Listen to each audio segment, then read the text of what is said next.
성경 본문의 말씀은 로마서 11장 1절부터 마지막 36절까지 말씀입니다. 오늘 본문을 중심으로 미래에 회복될 이스라엘이라는 제목으로 말씀을 드리겠습니다. 오늘 본문의 말씀이 내용은 쉬운데 말은 좀 어렵네요. 특히 대명사가 뭘 말하는지 찬찬히 보면 별로 어렵지 않은데 대명사가 유대인, 이방인 이런 것들에 자칫하면 그 꼬이기 쉬운 그런 내용이라서 찬찬히 또 읽어보시고 다른 성경 번역으로 보면 상당히 쉬운 그런 내용을 곧 이해하시게 될 줄 압니다. 로마서 11장 1절 말씀부터입니다. 그러므로 내가 말하노니 하나님이 자기 백성을 버리셨느냐? 그럴 수 없느니라. 나도 이스라엘이니요 아브라함의 씨에서 난 자요 베냐민 지파라. 하나님이 그 미리 아신 자기 백성을 버리지 아니하셨나니 너희가 성경이 엘리야를 가리켜 말한 것을 알지 못하느냐? 그가 이스라엘을 하나님께 고발하되 주여 그들이 주의 선지자들을 죽였으며 주의 제단들을 헐어버렸고 나만 남았는데 내 목숨도 찾나이다 하니 그에게 하신 대답이 무엇이냐? 내가 나를 위하여 바알에게 무릎을 꿇지 아니한 사람 7,000명을 남겨두었다 하셨으니 그런즉 이와 같이 지금도 은혜로 택하심을 따라 남은 자가 있느니라. 만일 은혜로 된 것이면 행위로 말미암지 않음이니 그렇지 않으면 은혜가 은혜되지 못하느니라. 그런즉 어떠하냐? 이스라엘이 구하는 것을 얻지 못하고 오직 택하심을 입은 자가 얻었고 그 남은 자들은 우둔하여 졌느니라. 기록된 바 하나님이 오늘까지 그들에게 혼미한 심령과 보지 못할 눈과 듣지 못할 귀를 주셨다 함과 같으니라. 또 다윗이 이르되 그들의 밥상이 올무와 덫과 거치는 것과 보응이 되게 하시옵고 그들의 눈은 흐려 보지 못하고 그들의 등은 항상 굽게 하옵소서 하였느니라. 그러므로 내가 말하노니 그들이 넘어지기까지 실족하였느냐? 그럴 수 없느니라. 그들이 넘어짐으로 구원이 이방인에게 이르러 이스라엘로 시기나게 함이니라. 그들의 넘어짐이 세상의 풍성함이 되며 그들의 실패가 이방인의 풍성함이 되거든. 하물며 그들의 충만함이리요. 내가 이방인인 너희에게 말하노라. 내가 이방인의 사도인 만큼 내 직분을 영광스럽게 여기노니 이는 혹 내 고륙을 아무쪼록 시기하게 하여 그들 중에서 얼마를 구원하려 함이라. 그들을 버리는 것이 세상의 화목이 되거든. 그 받아들이는 것이 죽은 자 가운데서 살아나신 것이 아니면 무엇이리요? 제사하는 처음 익은 곡식가루가 거룩한즉 떡덩이도 그러하고 뿌리가 거룩한즉 가지도 그러하니라. 또한 가지 얼마가 꺾였는데 돌감람나무인 내가 그들 중에 접붙임이 되어 참 감람나무 뿌리에 진액을 함께 받는 자가 되었은즉 그 가지들을 향하여 자랑하지 말라. 자랑할지라도 네가 뿌리를 보존하는 것이 아니요 뿌리가 너를 보존하는 것이니라. 그러면 내 말이 가지들이 꺾인 것은 나로 접붙임을 받게 하려 함이라 하리니 옳도다. 그들은 믿지 아니함으로 꺾이고 너는 믿음으로 섰느니라. 높은 마음을 품지 말고 도리어 두려워하라. 하나님이 원 가지들도 아끼지 아니하셨은즉 너도 아끼지 아니하시리라. 그러므로 하나님의 인자하심과 준엄하심을 보라. 넘어지는 자들에게는 준엄하심이 있으니 너희가 만일 하나님의 인자하심에 머물러 있으면 그 인자가 너희에게 있으리라. 그렇지 않으면 너도 찍힌 바 되리라. 그들도 믿지 아니하는 데 머무르지 아니하면 접붙임을 받으리니 이는 그들을 접붙이실 능력이 하나님께 있음이라. 내가 원 돌감람나무에서 찍힘을 받고 본성을 거슬러 좋은 감람나무에 접붙임을 받았으니 원 가지인 이 사람들이야 얼마나 더 자기 감람나무에 접붙이심을 받으랴. 형제들아, 너희가 스스로 지혜 있다 하면서 이 신비를 너희가 모르기를 내가 원하지 아니하노니, 이 신비는 이방인의 충만한 수가 들어오기까지 이스라엘에 덜어는 우둔하게 된 것이라. 그리하여 온 이스라엘이 구원을 받으리라.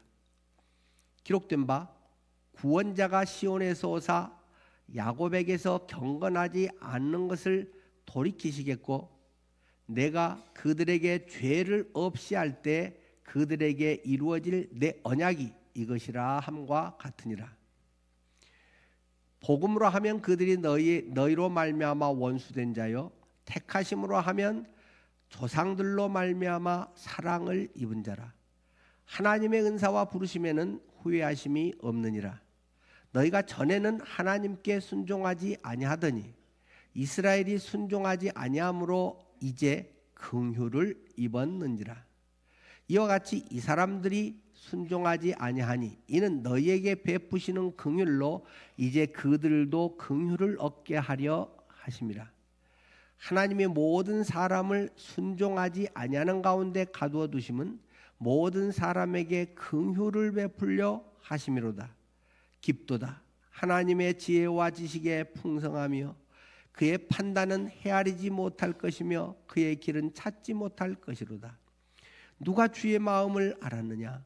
누가 그의 모사가 되었느냐? 누가 주께 먼저 드려서 갚으심을 받겠느냐? 이는 만물이 주에게서 나오고 주로 말미암고 주께로 돌아감이라. 그에게 영광이 세세에 있을지어다. 아멘.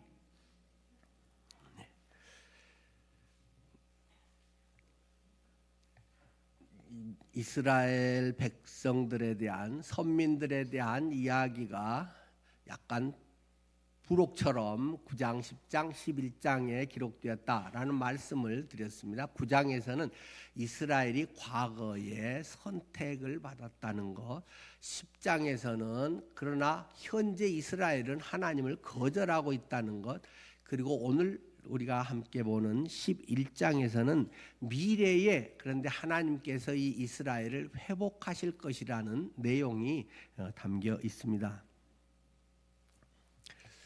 신앙적으로 선민인 이스라엘은 예수님이 구세주인 줄을 지금도 모르고 아직도 정신 못 차리고 살아가고 있습니다.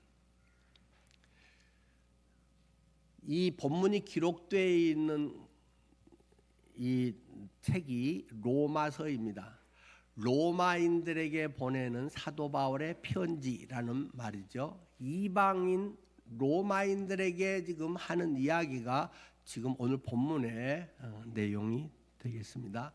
이스라엘은 아직도 예수 그리스도를 알지 못하고 유대교는 구약 성경만을 경전으로 받아들이고 있기 때문에 예수 그리스도에 대한 이 복음서, 복음에 대해서 알지 못합니다. 아주 소수만 예수 그리스도를 믿을 뿐이고 현재까지도 대부분의 유대인들은 예수님을 영접하지 않고 있습니다. 그래서 바울이 이것을 썼던 2000년 전이나 지금 2026년에 이르기까지 이 2000여 년의 시간을 그들은 여전히 그런 답답한 상태로 있다는 것을 우리는 지금 보고 있습니다. 하여튼 신앙적으로 그들은 아직 깨어있지 못해서 복음에 대해서 알지 못한 그런 상황이라고 하는 것이 쭉 바울 사도가 지금 이야기하고 있는 내용입니다. 근데 신앙적인 것과 이제 정치적인 이런 면들에서는 또 상당히 다른 여러 가지 영역들이 있어서 조심스러운 그런 부분들, 또 우리가 쉽게 판단하기 어려운 그런 부분들이 엉켜 있는 줄 압니다. 정치적으로 지금 한국과 이스라엘은 매우 안 좋은 상태로 가고 있습니다. 며칠 전에 이 대통령이 SNS에 그 동영상과 함께 글을 올렸죠. 2년 전에 가자지구 폭격을 했을 때랑 옥상에서 시체를 내던지는 뭐 이런 영상을 SNS에 같이 올리면서 이렇게 썼습니다. 우리가 문제 삼는 위안부 강제, 유태인 학살이나 전시 살해는 다를 바가 없습니다. 라고 이제 올렸죠. 그래서 이스라엘의 외교부가 발끈해서 거기에 대해서 이제 우리에게 항의를 했지 않습니까? 유태인의 학살, 이 홀로코스트 이것을 전시 상황에 비인권적인 행위와 비교한다는 것은 용납할 수 없는 뭐 이런 부분이다 하면서 그 외교적 언어에서 적대국에게나 쓰는 그런 아주 최강도의 그러한 용어로 우리나라를 공격을 했습니다. 그러자 이 대통령이 다시 반박에 그를 X에다가 올렸죠. 끊임없는 반인권적, 반국제법적 행동으로 고통받고 힘들어하는 전 세계인의 지적을 한 번쯤은 되돌아볼 만도 한데 이렇게 나오니 실망이다라고 쓰셨습니다. 그래서 이제 아주 민감하게 예민한 그런 상황이 지금 어제 오늘 전개가 되고 있습니다. 외교부에서는 여기서 이제 어떻게 이것을 완화를 좀 해야 될까 고민을 하면서 대통령의 말을 이스라엘이 좀 오해했다 뭐 이런 식으로 해서 이제 수습의 차원으로 이제 가려고 애를 씁니다만은 쉽지 않은 그런 상황에 있습니다. 이것이 이제 이 단지 한국과 이스라엘의 문제만이 아니라 지금 이스라엘과 미국이 연합해서 이란 전쟁을 하고 있고 지금 이란 전쟁이 파키스탄 이슬라마바드에서 지금 이제 회의를 하고 있지 않습니까? 어제 모여서 오늘 아까 좀 일단 1차 끝났다고는 하는데 아마 여러 날 걸려야 되지 않을까 하는 예상들을 많이 하고 있습니다. 이런 관계에서 이제 한미 관계가 상당히 좀 어려울 가능성들이 많아졌다라는 예측들도 외교가에서는 하는 것 같습니다. 트럼프가 그 근래 계속 한국에 대해서 못마땅해 하고 있지 않습니까? 호르무즈 해협에 빨리 달려와서 전쟁에 도와라 했는데 안 왔다. 뭐 이제 그런 이야기를 계속하면서 우리는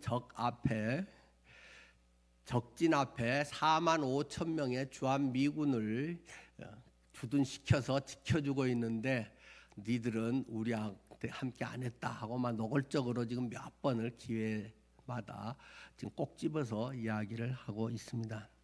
우리나라에서는 4만 5천 명 아니고 2만 8,500명인데 왜 자꾸 4만 5천 명이라고 하냐 하고 이야기를 하지만 뭐 2만 8,500명이라는 게 트럼프에게는 뭐 들리는지 안 먹히는지 계속 4만 5천 명이라고 이야기를 하고 있습니다. 그래서 한미 간의 이런 관계에서도 굉장히 좀 어려울 가능성들이 있고 어떻게 이걸 풀어가느냐 하는 것이 지금 외교가의 고민거리로 있고 이 대통령도 뭐 그렇게 쉽게 꼬리를 내릴 것 같지 않은 그런 상황들에 우려를 하고 있는 것 같습니다. 미국의 복음주의라고 하는 많은 그 개신교의 그런 분들도 이제 트럼프를 상당히 지지하는 그런 쪽으로 대체로는 많이 간 것 같고 또 우리로서는 좀 우려도 됩니다. 복음적인 그런 입장에 있는 대표적인 데가 빌리그리암 전도협회고 빌리그리암의 그 큰아들 프랭클린 빌리그리암이 지금 그걸 맡고 있는데 이 앞에 그 트럼프에 대해서 뭐 편지를 보내가지고 트럼프가 막 복음주의 이런 데서 이런 편지를 보냈다 하면서 그 프랭클린 빌리그리암이 쓴 편지를 이야기하지 않습니까?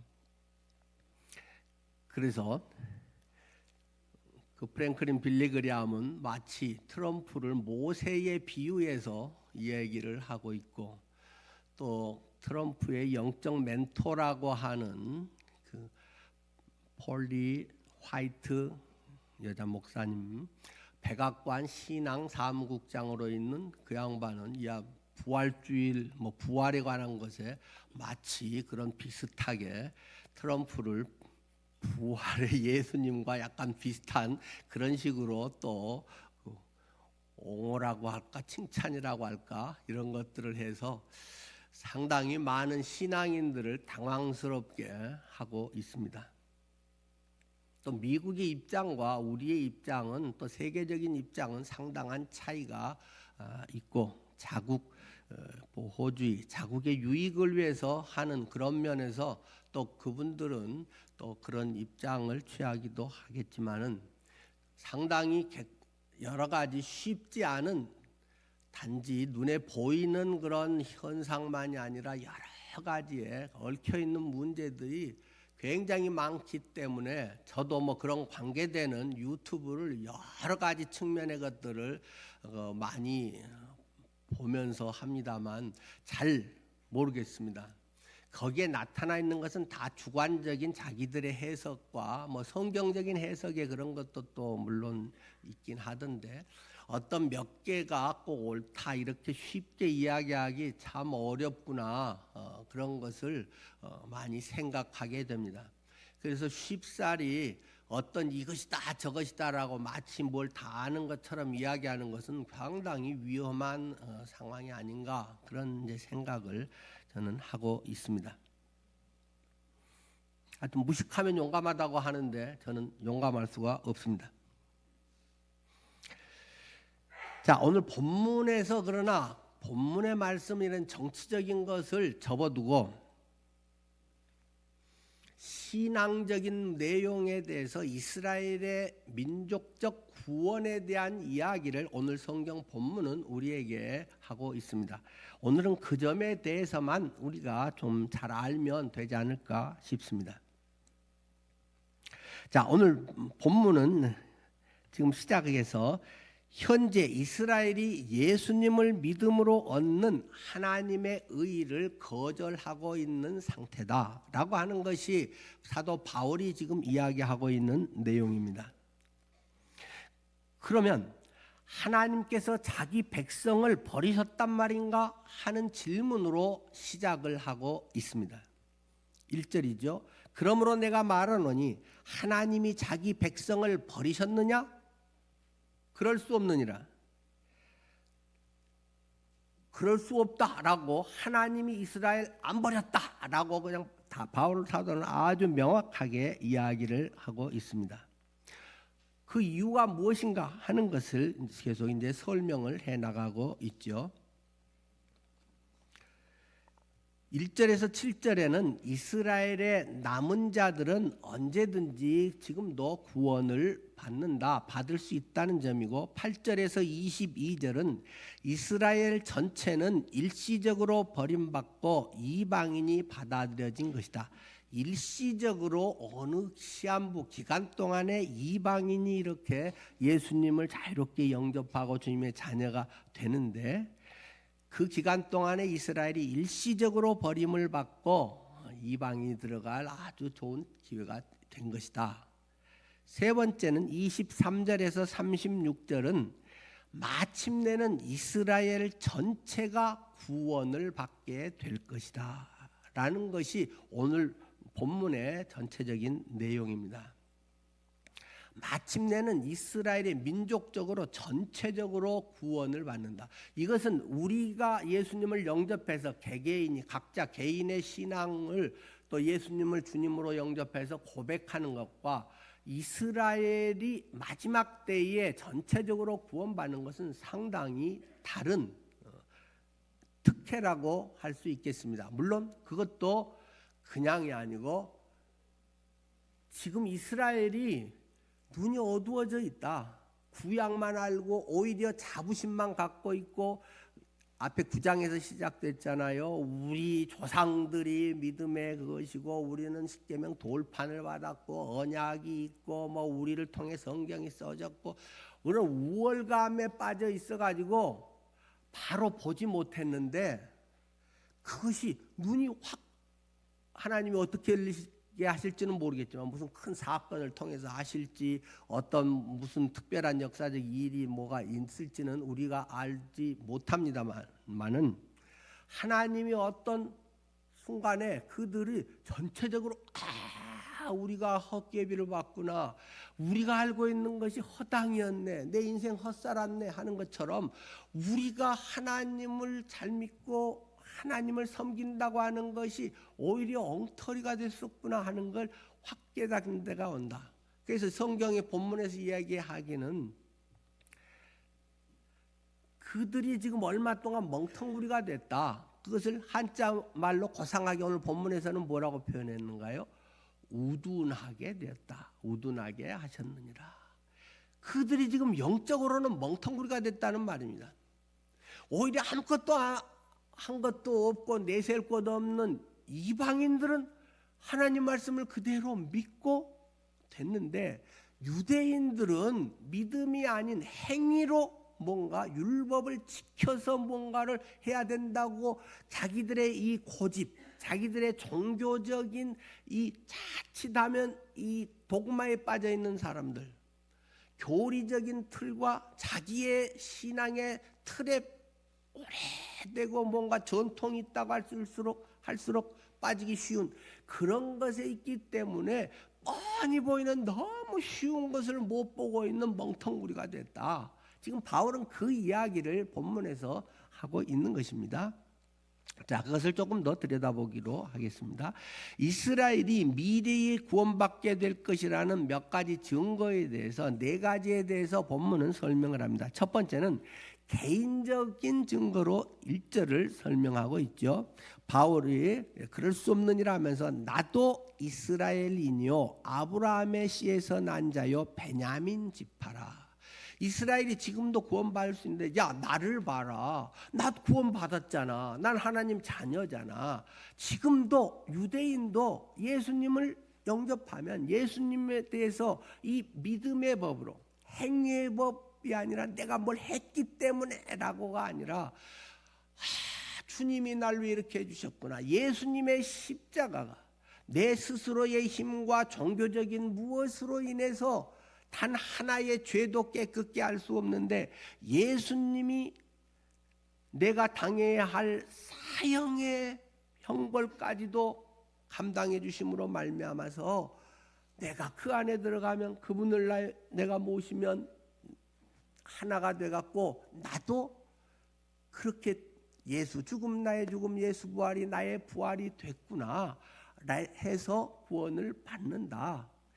나도 그렇게 됐지 않느냐 하면서, 그러니까 유대인은 그럴 기회가 없는 게 아니고 아브라함의 씨에서 난 자고 베냐민 지파다라고 바울은 스스로를 설명을 하고, 오늘날도 좀 제발 마지막 때에는 하나님이 민족적으로 구원을 해주겠지만 그렇다고 해서 이스라엘에 죽은 사람 모두가 다 옛날의 사람들도 다 구원받는다는 것은 아니고, 그때에 주님이 이제 재림이라든지 어떤 특별한 그런 때에 있는 사람들이 구원을 받는다 하는 이제 이야기를 하고 있는 거죠.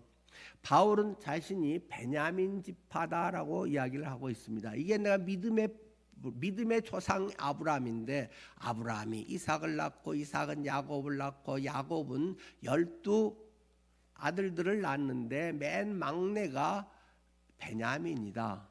근데 지금 세계를 흔들고 있는 이스라엘의 베냐민 네타냐후, 이름이 베냐민 네타냐후죠. 베냐민. 어쨌든 바울은 나를 봐도 이스라엘 사람 중에도 구원받는 사람이 있어, 받을 수 있어 이야기를 하면서, 두 번째는 역사적인 증거로 2절에서 10절 말씀을 하고 있습니다. 하나님께서는 자신이 선택한 백성들을 버리지 아니하시고 언제라도 충성된 믿음의 사람들을 남겨두었다 하면서 엘리야 이야기를 지금 하고 있습니다. 너희가 잘 알고 있지 않느냐? 엘리야가 그 아합 왕 시대에 엄청 타락하고 세상적인 돈만 쫓아가고 세상의 명예만 쫓아가고 부와 이런 껍데기만을 쫓아가는 그 아합 왕 시대에 엄청난 핍박을 받고 그러면서 그냥 죽고 싶어 하면서 하나님께 하소연했다. 하나님 도대체 이거 어떻게 된 거예요? 나만 남았어요. 옆에 누구도 죽고 뭐 도저히 살아갈 수도 없고 이젠 다 끝장이에요. 나 혼자밖에 안 남았어요. 할 때 하나님께서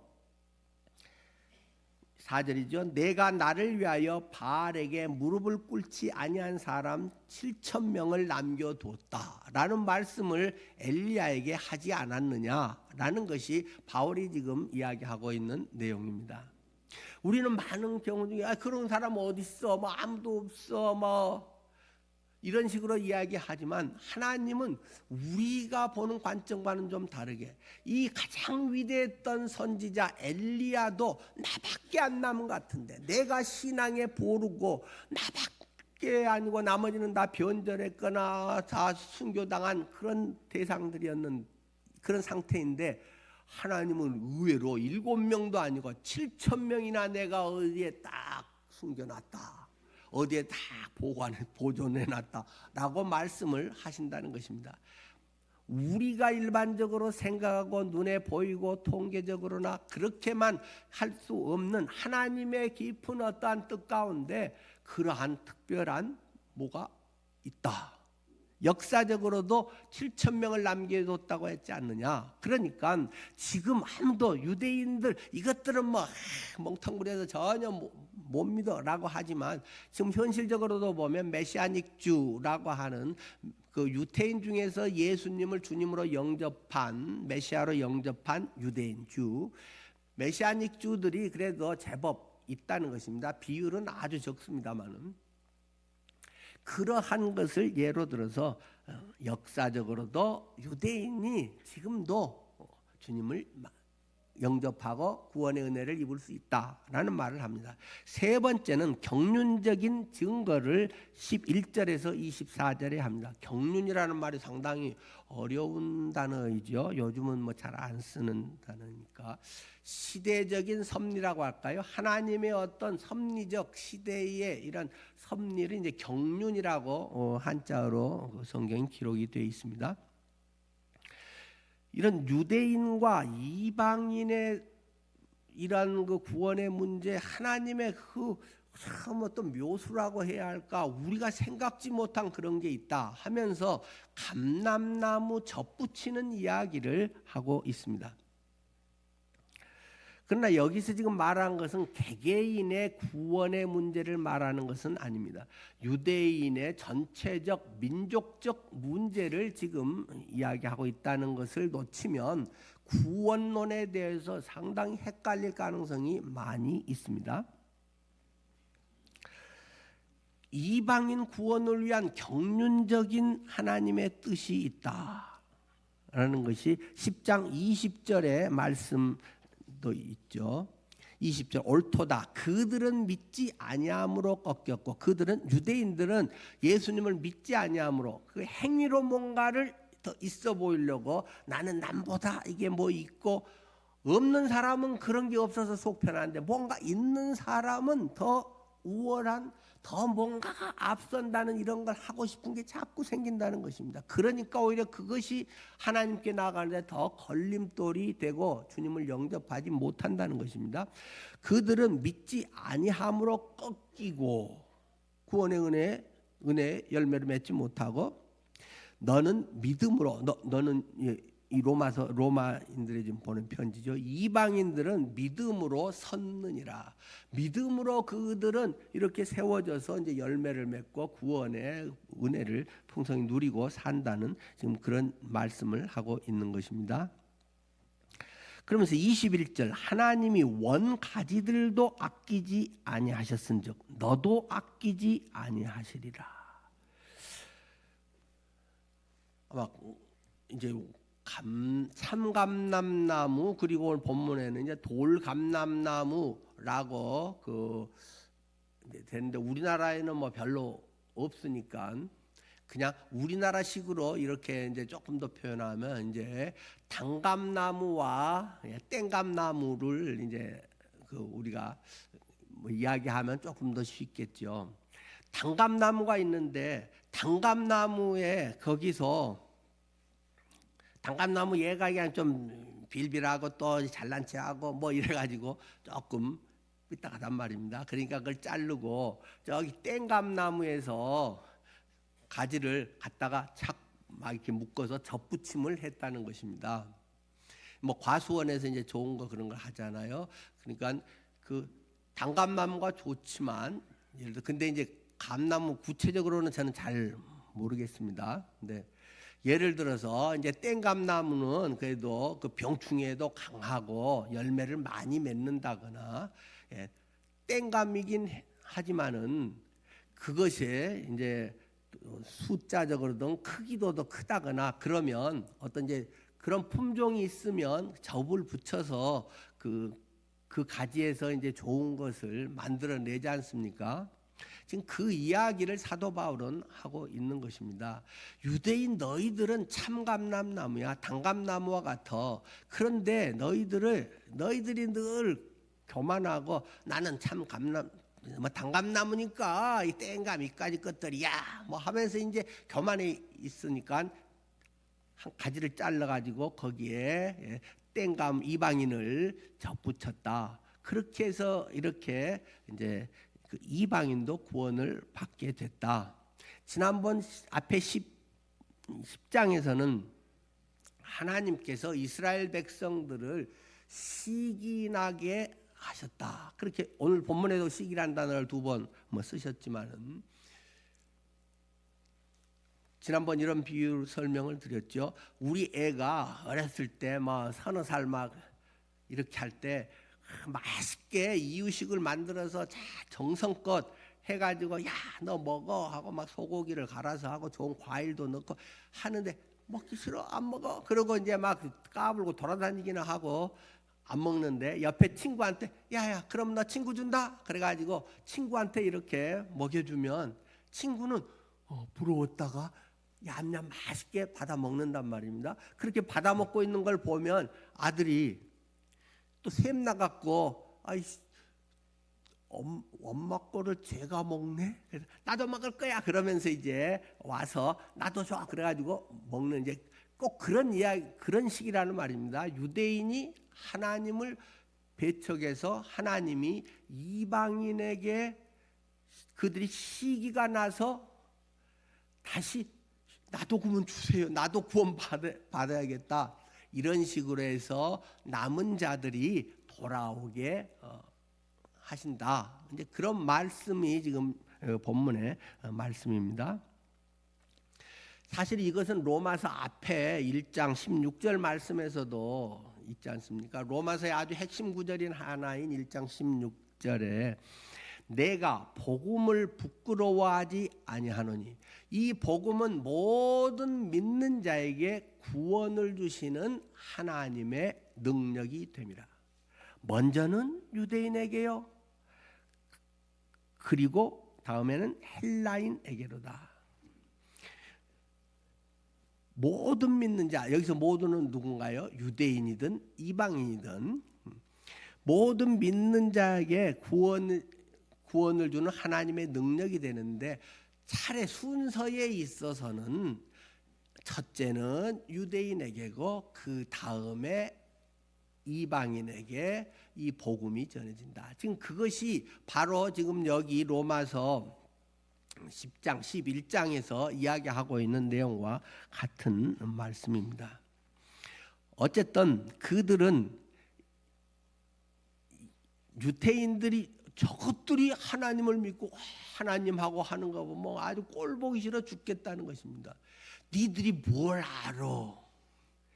나는 아브라함의 몇 대 손인데 뭐 이런 거 폼재고 있는 사람들이 그것에 아주 얄미운데, 근데 그 사람들이 달라지고 기뻐하고 영생에 대한 확신이 있고 막 선교를 하고 그러면 막 속에는 막 뒤틀리면서도 내가 뭔가 잘 못한 거 있나? 쟤들 말 한번 들어보긴 할까? 이런 식으로 하면서 주님을 믿는 자들이 생기도록 하나님이 이방인을 접붙여서 그렇게 하셨다라고 하는 것을 이야기를 합니다. 네 번째는 구약의 증거를 통해서 이야기를 하고 있습니다. 11장 25절에서 36절이죠. 이것은 이제 이사야 59장 20절, 21절, 시편 14편 7절 이런 것을 인용해서 이제 그 26절의 말씀은 그리하여 온 이스라엘이 구원을 받으리라. 그런데 이 온 이스라엘이 구원을 받으리라고 하는데 그러한 것이 이방인의 충만한 수가 들어오기까지, 교회에 들어오기까지, 차기까지 그러한 접붙임에 이방인의 돌감람나무에 그러한 은혜가 있는 것이다 라는 이야기를 지금 하고 있죠. 23절부터도 읽어볼까요? 그들도 믿지 아니하는데 머무르지 아니하면, 말이 어렵죠. 그냥 믿으면 그 말이죠. 그들도 믿으면 접붙임을 받으리니 이는 그들을 접붙이신 능력이 하나님께 있음이라. 네가 원 돌감람나무에서 찍힘을 받고, 그러니까 이방인은 원래 이제 돌감람나무, 땡감나무란 말입니다. 거기에서 뭔가 접붙이려면 가지를 잘라야 되니까 찍힘을 받고 본성을 거슬러, 본래는 그냥 땡감을 열어야 되는데 본성을 거슬러 좋은 감람나무의 접붙임을, 단감나무의 접붙임을 받았으니까 원래 가지였던 유대인, 그 원래 단감나무였던 유대인인 이 사람들이야 얼마나 더 그들이 회개하고 돌아오면 하나님한테 얼마나 더 아이고 내 새끼야 이제 정신 차렸냐, 이거 네 주려고 엄마가 그렇게 맛있게 준비했는데 하면서 준다는 것이죠. 더 얼마나 더 자기 감람나무에 접붙이심을 받으랴. 형제들아 너희가 스스로 지혜 있다 하면서 이 신비를 모르기를 내가 원하지 아니하노니. 뭔가를 막 성경을 딸딸 외우고 알고 뭐 그런 것 같으면서 하나님의 이 섭리를 어쩜 그리 모르냐 하면서 이제 모르기를 내가 원치 않다 하면서 그 신비, 하나님의 섭리의 비밀을 설명하죠. 이 신비는 이방인의 충만한 수가 들어오기까지는 이스라엘의 덜어는 우둔하게 된 것이라. 이스라엘이 멍텅구리가 됐다, 영적으로. 왜? 자기께 강하니까 다른 것을 받아들일 수 없다는 것입니다. 내 손에 뭔가 이거 대단한 거야 라고 쥐고 있으면 더 좋은 걸 줘도 쥘 수가, 가질 수가 없다는 것입니다. 내가 있어 보이는 뭐 대단한 것 같은 거를 내려놔야 진짜 좋은 것을 주면 덥석 받을 수가 있다, 그런 말씀이죠. 그리하여 온 이스라엘이 이제 결국은 구원을 받으리라 하는 말씀을 하고 있는 것입니다. 구약에서 이스라엘을 정결하게 하고 회복하실 구원자 메시아 예수 그리스도가 오실 것을 약속하고 있다. 근데 그것은 이방인의 충만한 수가 차기까지. 근데 여기서 이방인의 수가 차기까지라고만 하고 있지는 않습니다. 이방인의 수가 몇 명인지는 누구도 모릅니다. 많은 이단 사기꾼들은 그것을 계시록을 갖다 붙여가지고 뭐 14만 4천 명이 거기에 해당된다. 그러니까는 말 잘 듣고 뭐 바치고 시킨 대로 잘하면 그 사람들은 구원을 받는다. 막 이런 식으로 신천지라든지 이단 사기꾼들은 이야기를 그렇게 해서 자꾸 노예화를 시킨다는 것입니다. 그건 누구도 모르는 것이고 지금 여기서 말하고 있는 이방인의 수가 차기까지 그건 하나님의 섭리 가운데 하나님이 계획하시고 말씀하시는 것이고, 그런데 그 수가 단지 몇 명만 딱 정도는 아니고 참 감사하게 충만한 수가, 근데 상당히 후하게 많이 하나님이 그들을 받아들여 주신다 하는 것을 여기서 이제 말씀하고 있죠. 어쨌든 우리는 수가 얼마가 되는지는 모릅니다. 그것이 지금 그 수가 한 이제 10만 명 남아가지고 이제 뭐 올해 말까지 거의 다 찰런지, 또는 뭐 5명 남아가지고 이제 뭐 내일 어쩔런지, 또는 앞으로 한 100년 후에 그게 될런지, 그거는 누구도 모릅니다. 그러니까 시한부족말론이라든가 언제 재림이 돼서 한다, 이런 뻥치기는 전부 속으면 안 됩니다. 하나님은 그런 식으로 뭐 1992년 10월 28일 다미선교회에서 어쩌고 저쩌고 막 하는 이런 사기꾼들에 넘어가서는 안 되고, 다만 주님 오실 날이 가까워 온다라는 사실들은 인식하고 살아라. 내 시대에는 전혀 안 온다, 그래서 내 하고 싶은 대로 내 잔머리 돌아가는 대로 그렇게 해서 하지 말라. 성경은 계속 우리에게 이야기하는 것입니다. 네가 머리가 그렇게 좋냐? 그러면 주식으로 1,000억도 벌겠다. 네가 그렇게 뭘 잘하냐?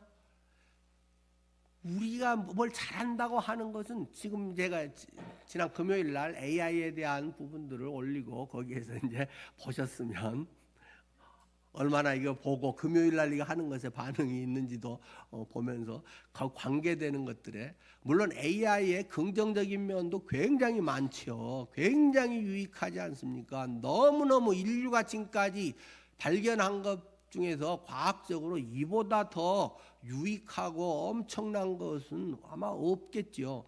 그러기 때문에 엄청 위험한 것이다. 이것의 대부 이것을 만들어서 했던 제프리 힌튼의 그래서 그것을 올렸듯이, 그것을 만들어서 했던 제프리 힌튼이 노벨상 받으면서 그 시상식에서 이야기를 하지 않습니까? 굉장히 자기는 두렵다. 특별히 2가지 점에서 엄청 두렵다는 것입니다. 첫 번째는 그 자체가 자율성을 가지고서 지 마음대로 생각을 한다. 지 마음대로 생각을 할 수 있는데, 더 무서운 것은 인간이 통제할 방법을 갖고 있지 못하다. 차가 200km로 내달릴 수 있는 기가 막힌 차를 만들었는데 브레이크가 없다. 브레이크는 한 100km 정도까지만 작동할 수 있는 정도의 재질이라면, 200km 하면 브레이크에 라인이 타버리든지, 인간이 지금 통제할 수 있는 과학의 영역에서, 제가 올린 힌튼 교수의 그게 말도 그렇잖아요. 인간이 통제할 수 있는 방법은 앞으로 없다. 그래서 그러면 그나마 생각해 본다면 AI에 모성애를 집어넣어서, 모성애를 AI가 느끼게 해서 엄마의 사랑처럼 헌신하게 하면 되지 않을까? 근데 그게 가능할까? 라는 것은 제프리 힌튼조차도 알지 못합니다. 벌써 그래서 이게 이제 그 살인 병기로 AI가 되면 어떨까 했는데, 벌써 우크라이나 거기서 만들었지 않습니까? 이게 그 네다리라는 그 AI 개에다가 위에 그 총을 해서 이제 저격하는 것 2대를 만들었지 않습니까? 그래서 그 사용을 해봤지 않습니까? 지가 생각해서 얘가 적이다 그러면 AI가 그냥 지 혼자 쏴버린다는 것입니다. 그런 이제 살인 병기들이 그런 거 하는 거는 이제 아주 쉬운 정도가 되어버렸다는 것입니다. 이게 어떻게 통제가 돼야 되는데, 통제되지 않은 것을 어떻게 우리가 하지? 이런 것에 지금 이제 과학의 첨단에서 엄청난 고민을 하고 있는데, 만든 그 대부분 자체가 나도 대안이 없다라는 게 큰 지금 문제이고, 마지막 시대가 어떻게 될런지는 누구도 예측할 수가 없다는 것입니다.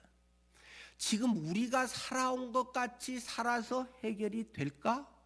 그럴 수가, 그건 가당치가 않다는 것입니다. 김대식 박사의 그 이야기로는 지금 잘하면 대학생까지는 어떻게 해서 기존의 방식으로 어떤 문대서 이렇게 가능할지는 모르겠다.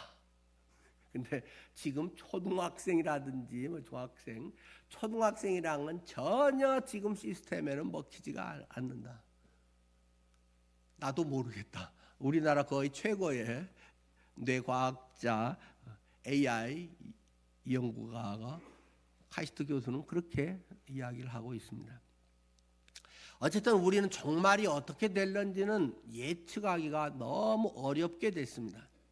예전에 어떤 농경이나 산업 시대의 어떤 이런 첨단 서비스나 이런 시대의 차원과는 엄청나게 지금 다르기 때문에 이것에 대해서는 명확한 답을 누가 갖고 있지도 않고 많은 학자들의 여러 가지 제안들이 쏟아져 있고 세미나가 계속 일어나고 있는 줄 압니다. 하여튼 성경은 마지막 때가 있다.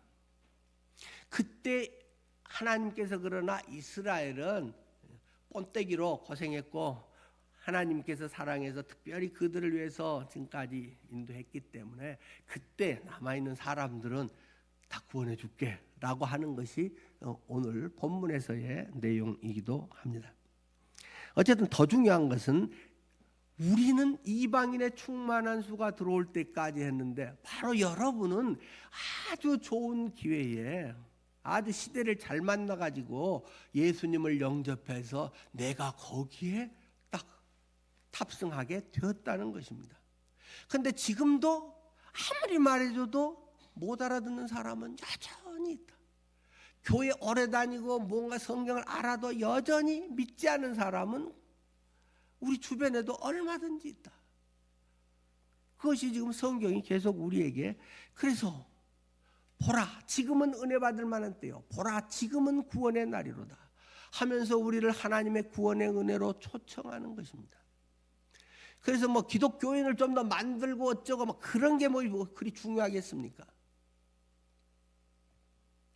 그 한 영혼들이 주님을 만나서 하나님의 본래 창조의 목적 하나님께서 이루신 어떤 특별한 은혜에 그것을 입을 수 있으면 지금 기회가 있는데 지금은 그렇게 해주겠다고 하는데 자 선착순 100명 해서 만약에 특별한 뭘 주면 모르고 있으면 야 얼른 가봐 라고 하는 것을 우리는 고상하게 전도라고 표현을 합니다. 받고 안 받고는 그 사람 마음이지 누가 어떻게 할 수 있겠습니까? 그래서 이스라엘은 하나님의 새로운 언약을 받은 자다. 구약 성경에도 사실은 그러한 언약을 주셔서 믿음으로 받을 수 있게 했다라고 하면서 이 예레미야 31장 33절은 이렇게 이야기하죠. 그러나 그날 후에 내가 이스라엘 집과 맺은 언약은 이러하니 곧 내가 나의 법을 그들의 속에 두며 그들의 마음에 기록하며 나는 그들의 하나님이 되고 그들은 내 백성이 될 것이라 여호와의 말씀이니라. 언약을 하나님이 우리에게 두셨다. 뭐 이사야 53장도 마찬가지고요. 그런데 이스라엘 백성들은 십계명 돌파 613가지 긍정적인 것 248가지 부정적인 것 365가지 이렇게 그냥 숫자적으로나 지식적으로는 알고 있으면서 그것을 준 것은 지켜서 착한 사람들이라고 하는 것이 아니라 죄를 깨달으라고 하는 것이다. 아 이것도 내가 아무것도 아닌 줄 알았는데 이것도 걸리네. 이것도 걸리네. 내 힘으로는 안 되는 거구나 해서 예수님을 믿으라고 율법을 줬는데 그 돌판을 뭐 귀하게 여기고 그 뭐 옛날 가죽 종이에 쓴 그것을 귀하게 여기고만 있다라고 하는 것입니다. 그런데 예레미야는 언약은 이란데 내가 나의 법을 그들 속에 두며 하나님의 법을 어디에 둬요? 금고에 둔 게 아니라 너희 속에 두며 그 너희 속이 뭔가요? 마음에 기록하여 내가 그들의 하나님이 되고 내 마음판에 마음에다가 하나님의 법이 기록되어 있다. 성령께서 내 안에 들어오셔서 하나님의 말씀이 기록되고 생각나게 하고 영접하게 하고 확신 갖게 하고 평강 있게 하고 그런 것이 우리의 마음에 있다라고 어디에서요? 구약 예레미야서에 벌써 이렇게 하나님은 점점이 선언하고 있다는 것입니다. 그런데 그래서 유대인은 그걸 몰라서 이 멍텅구리가 우둔하게 되었는데, 그러나 하나님은 여전히 그들을 사랑하기 때문에 은혜를 베풀어서 구원해 주신다. 왜 그러냐? 조상들과 맺은 언약 때문이다. 그러면서 그 언약의 하나님은 변치 않으신다. 구약에 잠깐 그렇게 말했다가 또 뭐 그냥 누구처럼 말을 금방 막 바꿔버려 갖고 사람들 헷갈리게 하지 아니하고, 하나님의 은사와 부르심에는 후회하심이 없느니라. 29절 말씀을 하고 있는 것입니다. 자, 마무리합니다. 하나님은 죄 가운데 있는 이방인들도 사랑하신다. 끝이 로마서 1장 18절에서 32절 마지막까지죠. 그러면서 믿는 자마다 구원해 주신다. 그런데 유대인에게도 마찬가지다. 유대인 너희도 죄인이고 유대인 너희들도 역시 죄 가운데 있기 때문에 2장 1절에서 3장 8절까지 이방인이든 유대인이든 모두가 죄인이고 그들은 모두가 예수님을 저희 주인으로 영접함으로 예수님의 공로 십자가에서 이루신 것을 내 것으로 믿어지면 사랑의 하나님이 그것을 다 구원의 은혜로 품어주신다. 모두가 구원을 받는다. 결론은 너무 쉽잖아요. 너무 단순하잖아요. 근데 사람들은 머리가 복잡하다는 것입니다. 뭔가 자기의 뭔가를 하려고 하기 때문에 복잡하다는 것입니다. 그래서 그거를 사도 바울이 깨닫고는 마지막 감탄사, 깊도다 하나님의 지혜와 지식의 풍성하며, 누가 하나님의 코치가 되겠느냐, 멘토가 돼서 뭘 말을 하겠느냐, 누가 모사가 돼서 훈수를 하나님께 들어서 할 수가 있겠느냐. 와, 하나님 구약의 그것이 신약의 예수 그리스도를 통해 이렇게 확 풀려버리다니요. 내가 그것을 영접하고 내가 이방인의 사도로 전하면 이 이방인들이 구원을 받다니요 하면서 그냥 사도 바울이 막 팔짝팔짝 뛰면서 놀라 자빠진다는 것입니다. 그게 오늘 본문의 말씀입니다.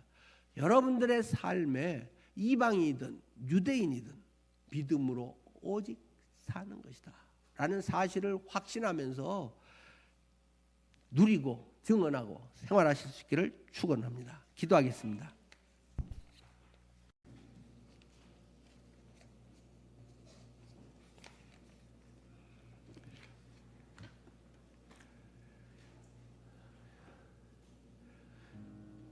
세상은 매우 혼란스럽게 돌아가고 또 우리가 생각하는 것들이 또 생각하는 것과 많이 다르게 돌아갈 수도 있을 것입니다.